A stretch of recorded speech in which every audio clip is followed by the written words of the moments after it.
Graça e paz, irmãos.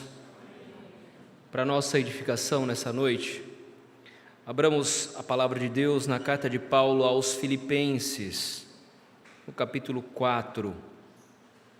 Leremos juntos os versos de 10 a 13. Filipenses, capítulo 4.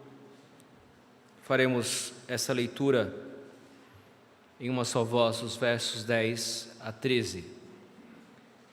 Assim diz o Senhor: Alegrei-me sobremaneira no Senhor, porque agora, uma vez mais, renovaste a meu favor o vosso cuidado, o qual também já tinhais antes, mas vos faltava a oportunidade. Digo isto não por causa da pobreza, porque aprendi a viver contente em toda e qualquer situação. Tanto sei estar humilhado, como também ser honrado. De tudo e em todas as circunstâncias já tenho experiência, tanto de fartura como de fome, assim de abundância como de escassez. Tudo posso naquele que me fortalece. Vamos orar, pedir para a nossa irmã Fátima nos conduzir a Deus em oração, pedindo assim a direção para a exposição da sua palavra.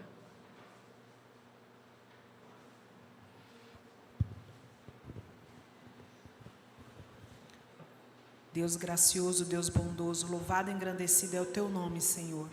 Muito obrigada, Pai, pela oportunidade que tivemos aqui, de estarmos aqui na Tua casa, para louvar e engrandecer o Teu nome.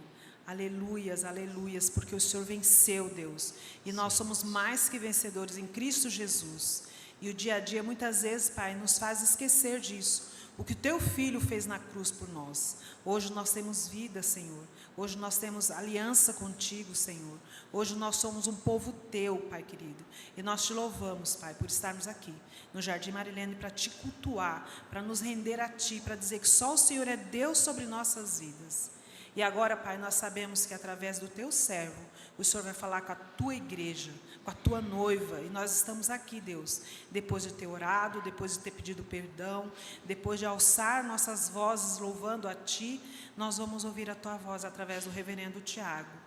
Usa, Senhor, os lábios dele para falar conosco, para que nós possamos ser ensinados, exortados, Deus, e saímos daqui revigorados na Tua palavra, que é boa, perfeita e agradável para nossas vidas.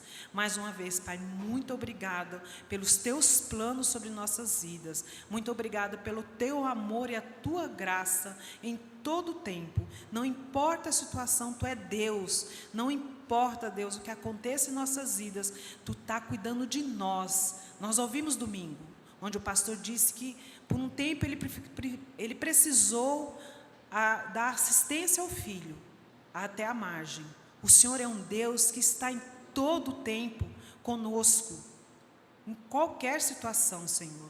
E ele disse que chegou uma hora que ele não precisou mais ajudar o filho, mas o Senhor, mesmo quando nós não precisamos, o Senhor está ali conosco, em todo o tempo, mostrando que o Senhor é Deus absoluto, que está no controle de todas as coisas. Muito obrigada, Deus. Obrigada pela nossa liderança aqui, continua abençoando a cada um. Obrigada pela Tua palavra lida, e obrigado por tudo que o Senhor vai falar aos nossos corações nessa hora. Te louvamos, Te agradecemos, em nome de Jesus. Amém. Amém. Um dos grandes objetivos da humanidade é ser feliz. As pessoas julgam tudo o que fazem ou deixam de fazer porque estão correndo atrás da felicidade. Elas se casam e se separam em busca da felicidade. Elas vendem e elas compram em busca da felicidade. Elas vivem vidas dissolutas, entregue aos prazeres da carne, em busca da felicidade. Procuram a felicidade nas farras, nas baladas, nas bebedices, na prostituição, pornografia e outros pecados sexuais, buscam a felicidade com o uso de drogas, álcool, cigarro e outros vícios. Eles até julgam viverem felizes com a vida que levam, mas a verdade é que nunca estão contentes. O contentamento é diferente da felicidade. A felicidade indica uma condição atual, impulsionada ou desenvolvida por uma determinada ação, mas que geralmente é momentânea e não perene. Por exemplo, uma pessoa consumista, ela sente felicidade quando vai às compras. Ela está triste, sofreu algum tipo de frustração, decepção, e a cura para isso é comprar. Então ela vai ao shopping, ela estoura ali o cartão de crédito, e aquele ato de comprar traz momentaneamente uma falsa felicidade. Amanhã, um novo desejo por consumir e comprar virá ao seu coração. Aquilo foi apenas uma felicidade momentânea.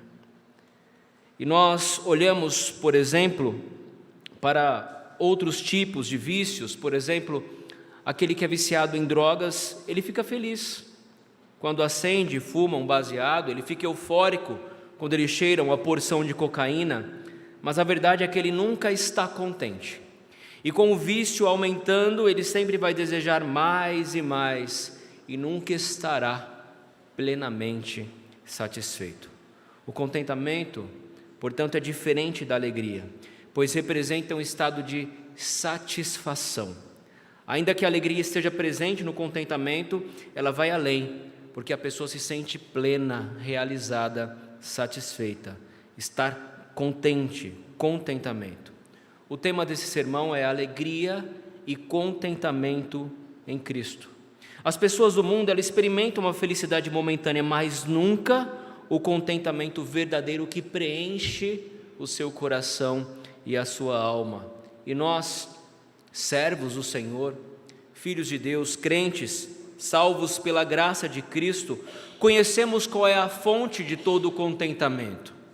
Mas por vezes nos esquecemos e trocamos a alegria verdadeira que está presente no contentamento cristão por uma alegria superficial, passageira, que nunca satisfará verdadeiramente a nossa alma, nem os nossos anseios mais profundos. Quando Paulo escreve essa carta aos Filipenses, juntamente com Timóteo, ele vai escrevê-la, e em sua maioria aquela igreja é composta por gentios. Ele vai escrevê-la por volta do ano 48 ou 49 depois de Cristo. Essa igreja, ela foi fundada por Paulo, Silas e Timóteo.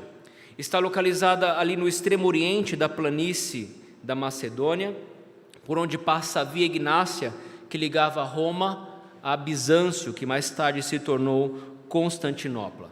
Ela foi escrita por volta do ano 62, e a ocasião em que Paulo a escreveu era a ocasião em que ele estava provavelmente em Roma e preso, mas ele diz que o evangelho não estava aprisionado, pelo contrário, ele se alegra porque Cristo estava sendo pregado, às vezes por pretexto, às vezes por incentivo das próprias algemas de Paulo. Isso não importa.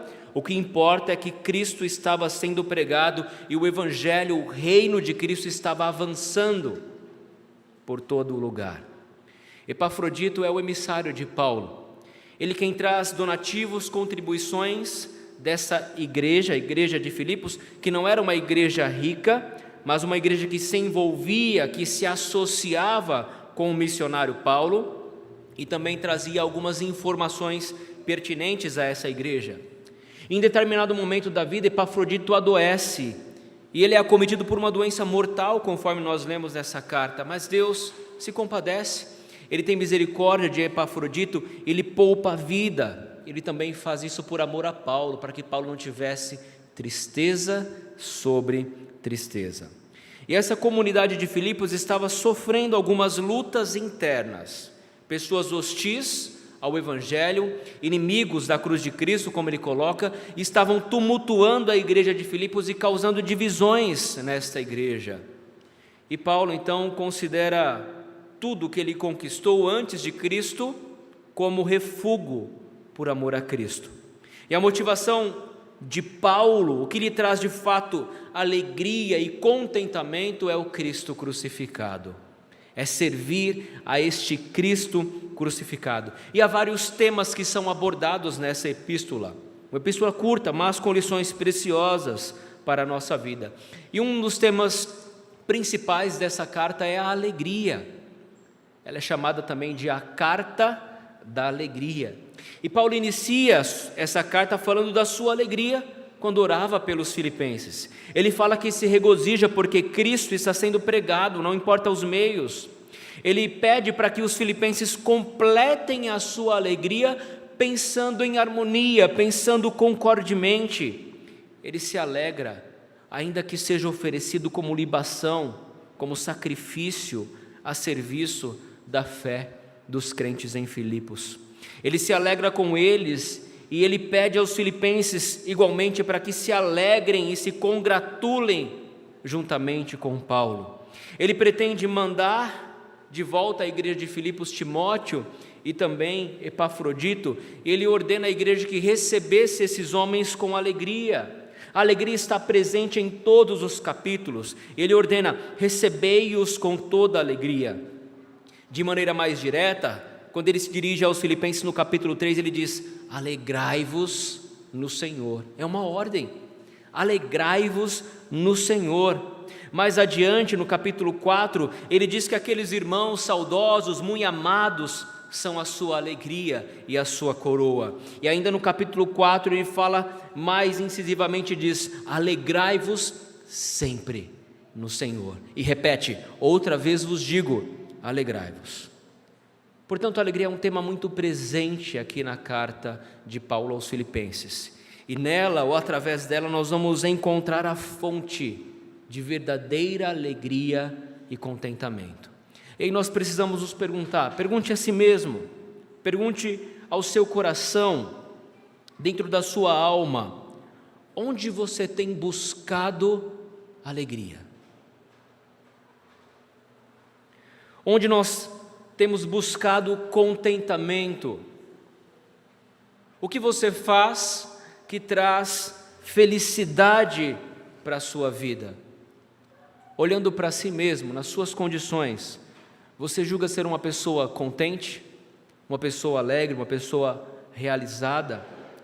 Qual tem sido a fonte da nossa alegria e do nosso contentamento? Qual tem sido a fonte da nossa alegria e do nosso contentamento? Às vezes nos sentimos tristes, frustrados e talvez nunca plenamente satisfeitos, contentes.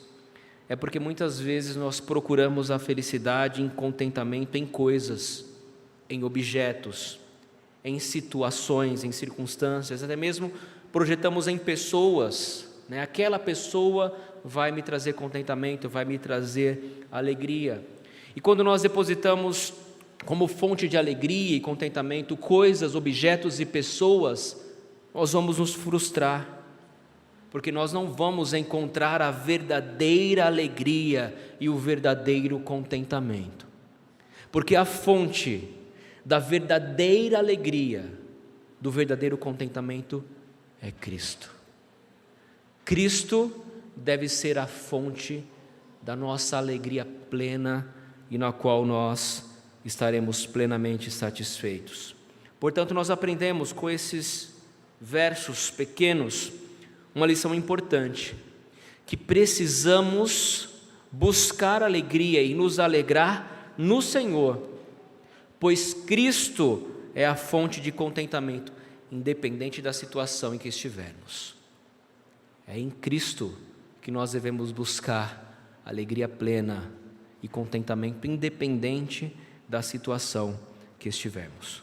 Portanto, a primeira verdade que eu quero destacar nesse texto é que Cristo é a fonte da verdadeira alegria e contentamento. Olhem comigo mais uma vez o versículo 10.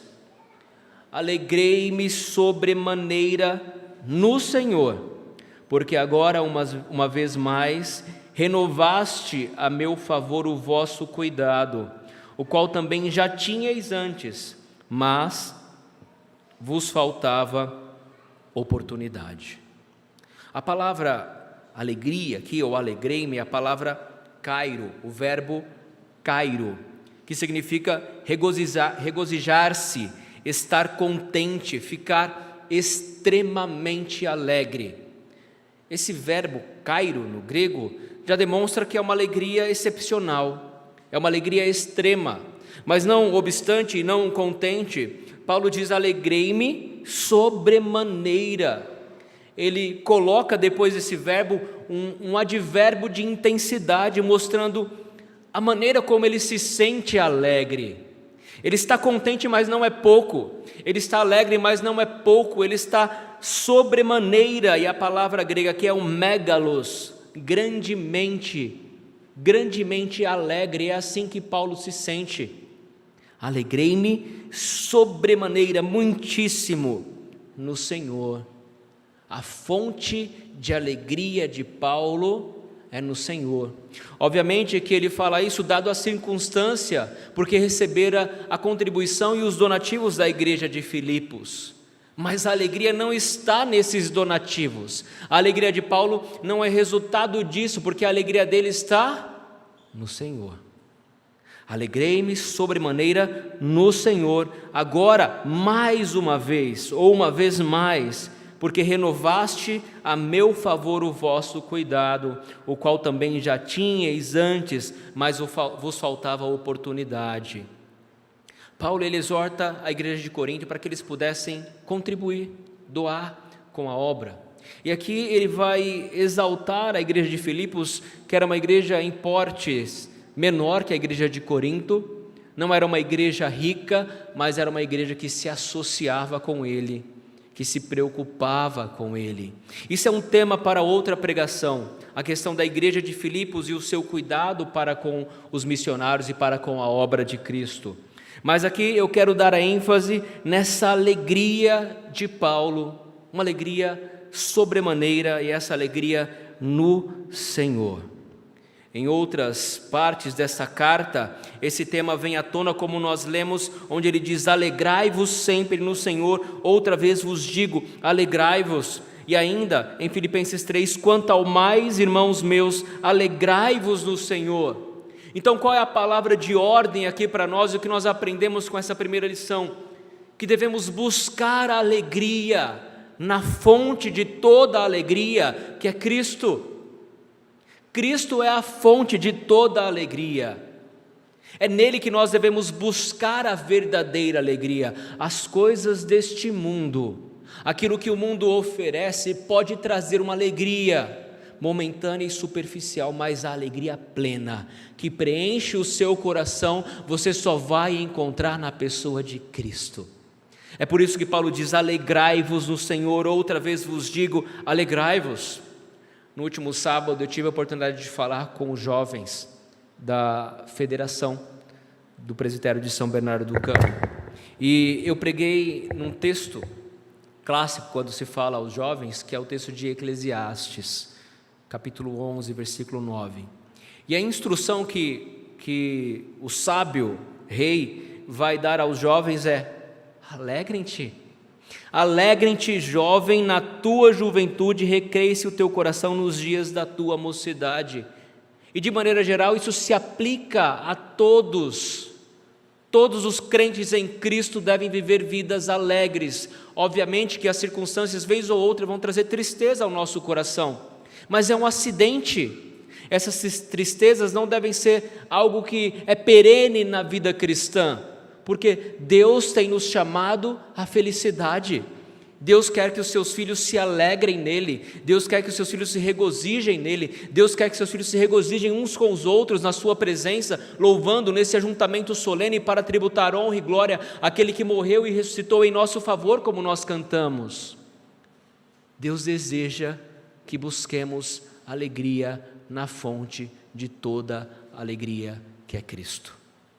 Portanto, meus irmãos, a primeira lição é: alegrem-se em Cristo, nele, a qual é a fonte da verdadeira alegria e contentamento.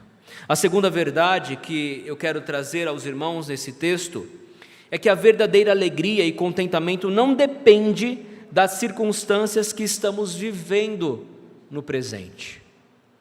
Ela não depende de você ter grande soma de dinheiro na sua conta bancária.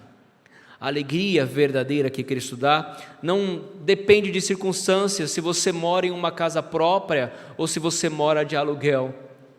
A alegria verdadeira, aquela que Cristo preenche o seu coração, não depende ou não está baseado em coisas que você adquire com o seu dinheiro, que você compra no shopping ou que você deixa de comprar. A alegria verdadeira, meus irmãos, ela é perene em toda e qualquer situação. E é isso que Paulo vai dizer aqui nos versos 11 e 12. Acompanhem comigo a leitura. Digo isto, não por causa da pobreza, porque aprendi a viver contente em toda e qualquer situação. Tanto sei estar humilhado, como também ser honrado. De tudo e em todas as circunstâncias já tenho experiência, tanto de fartura como de fome, assim de abundância como de escassez. Eu estava conversando com os diáconos Antônio e Valdeir, pouco antes de iniciarmos o culto, falando sobre a lição que nós aprendemos no livro de Jó, e fazendo algumas ponderações a pessoas que têm tudo, têm uma boa família, têm um bom emprego, têm um bom salário, mas nunca estão contentes, sempre reclamam, estão sempre reclamando de tudo e de todos, lamentando sobre a vida, sobre as situações. E nós olhamos para Jó e o comportamento desse servo do Senhor, diante das circunstâncias que ele vivenciou nos 2 testes que Deus o submeteu, e ficamos olhando a sua atitude e nos envergonhamos. Envergonhamos porque nós somos inclinados a reclamar o tempo todo. Nada para nós parece estar bom, nunca estamos satisfeitos.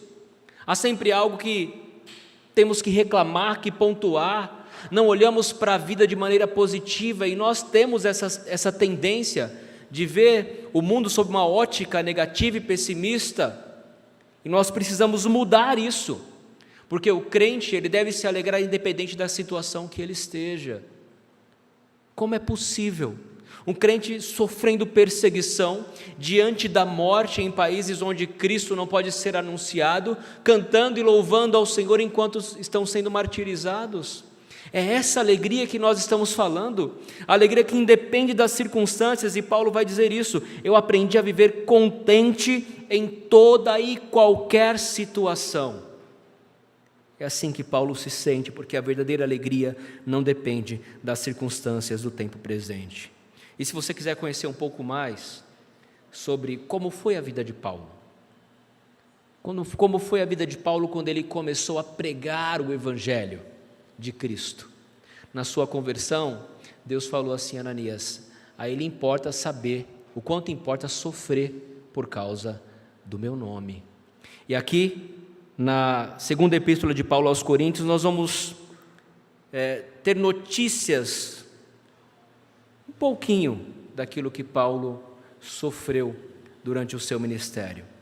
Ele diz assim: são ministros de Cristo, falo como fora de mim, eu ainda mais, em trabalhos, muito mais em prisões, em açoites sem medida, em perigos de morte, muitas vezes, 5 vezes recebi dos judeus uma 40 de açoites menos um, fui fustigado com varas, uma vez apedrejado, em naufrágio 3 vezes, uma noite e um dia passei na voragem do mar, em jornadas, muitas vezes, em perigos de rios, em perigos de salteadores, em perigo entre patrícios, em perigos entre gentios, em perigos na cidade, em perigos no deserto, em perigos no mar, em perigos entre falsos irmãos, em trabalhos e fadigas, em vigílias, muitas vezes, em fome e sede, em jejuns, muitas vezes, em frio e nudez.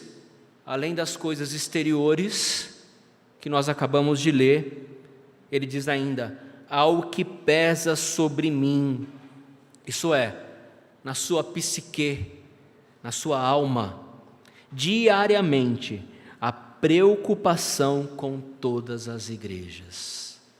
É esse Paulo que está dizendo para vocês que ele aprendeu a viver contente em toda e qualquer situação.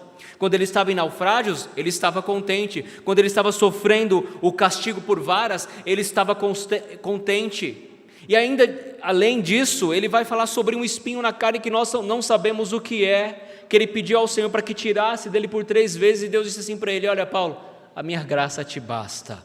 É esse Paulo que está dizendo para nós: alegrai-vos sempre no Senhor. Esse Paulo que está dizendo: olha, a felicidade e um contentamento não depende das circunstâncias que você está vivendo, porque eu, o Senhor, sou a fonte de toda alegria, contentamento e felicidade. A palavra contente aqui, meus irmãos, é a palavra autarques, e o significado dela, ao pé da letra, significa suficiente para si mesmo, ou autossuficiente, forte o bastante para não necessitar de auxílio ou apoio, independente de circunstâncias externas. Na Grécia Antiga, os estoicos, eles empregavam essa palavra no sentido de autossuficiência. E para os filósofos estoicos, era a maior aspiração do estoicismo, porque essa autossuficiência, essa autarquia, descreve uma situação espiritual em que o homem era inteiramente independente de tudo e de todos. É uma situação em que o homem aprendia por si mesmo e não necessitava de mais nada e nem de ninguém para ensiná-lo ou para instruí-lo em alguma coisa. E Paulo, ele vai pegar essa palavra, mas empregar num sentido diferente, sobre uma nova ótica, uma nova perspectiva.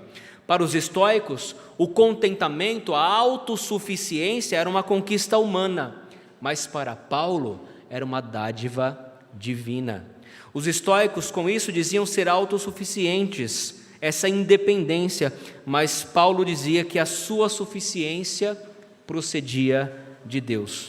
O comentarista Bruce diz que Paulo empregou essa palavra autarqueia a fim de expressar a sua independência das circunstâncias e elementos externos.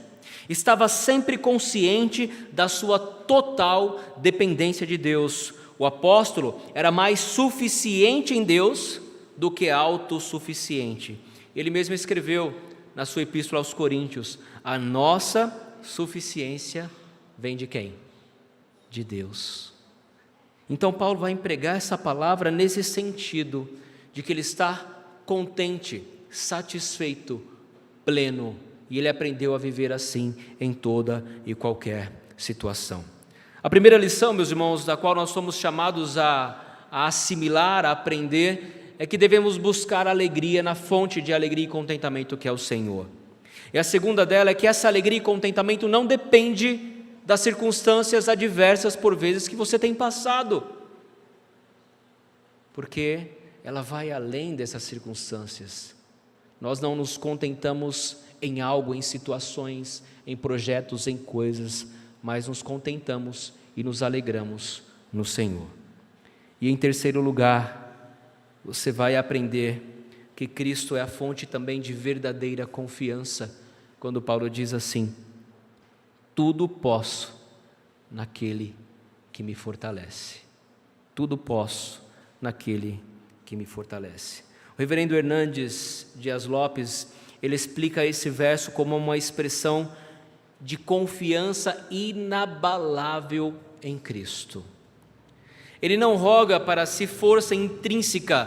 Paulo não é forte, ele não se coloca como forte aqui, mas ele diz que ele pode todas as coisas em Cristo, porque Cristo é aquele que o fortalece. Então ele está convicto dessa confiança inabalável, desse poder, não em si, mas em Cristo. Paulo está preso, meus irmãos. Paulo está na sala do martírio. Podemos dizer que Paulo já está com o pé na sepultura, caminhando para a sua condenação. mas longe de ser um caniço agitado pelo vento, ele ergue-se como uma rocha, que mesmo fustigada pelo vendaval, pelas adversidades, permanece firme e imperturbável, dizendo: tudo posso naquele que me fortalece. Nós olhamos para algumas circunstâncias da nossa vida e vemos: olha, eu não consigo, olha, não é possível, olha, é difícil demais. E de fato vencer pecados que tenazmente nos assediam é complicado. São lutas, são batalhas que travamos contra pecados que vez ou outra vêm nos assombrar. Mas você precisa se lembrar dessas palavras de Paulo: tudo posso naquele que me fortalece. E quem te fortalece é Cristo. O poder não vem de nós, mas está em Cristo. É por isso que você pode fazer dessas palavras de Paulo as suas. Tudo posso em Cristo que me fortalece. Quando vierem as dificuldades, quando as adversidades, quando as barreiras, quando os obstáculos se colocarem diante da sua vida, lembrem-se desse versículo. Lembrem-se que essas circunstâncias, adversidades, perigos, elas não vão tirar a sua alegria e a sua satisfação, o seu contentamento, porque a sua alegria, satisfação e contentamento está em Cristo. E você precisa lembrar que para vencer esses obstáculos, você precisa confiar naquele que te fortalece. Tudo posso em Cristo que me fortalece. Portanto, meus irmãos, que possamos aprender a nos alegrar no Senhor, que possamos fazer de Cristo a nossa fonte de contentamento, independente das circunstâncias que passamos, o que estamos vivendo na atualidade. E agora eu quero que você pense sinceramente nas perguntas que fizemos no início. Onde nós temos buscado alegria e contentamento? Qual é a fonte que você tem bebido para ser cheio de alegria e satisfação? Se você tem buscado uma alegria passageira nas coisas deste mundo, eu preciso dizer uma verdade para você: você nunca vai ser uma pessoa plenamente contente, satisfeita, realizada, feliz. Não busquem alegrias momentâneas nos vícios, sejam eles quais forem. Pessoas viciadas em pornografia, prostituição sexual, bebidas, álcool, drogas, pessoas endividadas, viciadas pelo consumismo. Vocês nunca serão plenamente felizes quando buscarem essa alegria em coisas. Nada disso trará plena satisfação para a sua vida. Mas é difícil, pastor, se livrar do vício. Eu sei, é difícil. Mas tudo posso em Cristo que me fortalece. Lembrem-se disso. Você pode vencer esses obstáculos de satisfação rápida, de alegria passageira, vencendo vícios, vencendo problemas e pecados que vez ou outra nos acometem, quando você fazer dessa palavra de Paulo uma verdade para a sua vida. Tudo posso naquele que me fortalece, sabendo que quem te fortalece é Cristo, o Senhor. Você pode se livrar do vício do consumismo, da pornografia, do álcool, das drogas, da glutonaria e buscar forças naquele que é a fonte de todo poder e autoridade. E quando você buscar em Cristo forças para romper com essas coisas que geram uma falsa felicidade, aí sim você vai se alegrar verdadeiramente. Aí sim você vai experimentar o que é a verdadeira felicidade. E aí sim você vai aprender a estar contente e satisfeito em toda e qualquer situação. Portanto, irmãos, alegrai-vos sempre no Senhor. Outra vez vos digo, alegrai-vos. Que Deus nos abençoe e aplique essa palavra aos nossos corações. Eu quero convidar os irmãos a se colocarem de pé ao som do instrumento e cantarem alegremente. Cantar alegremente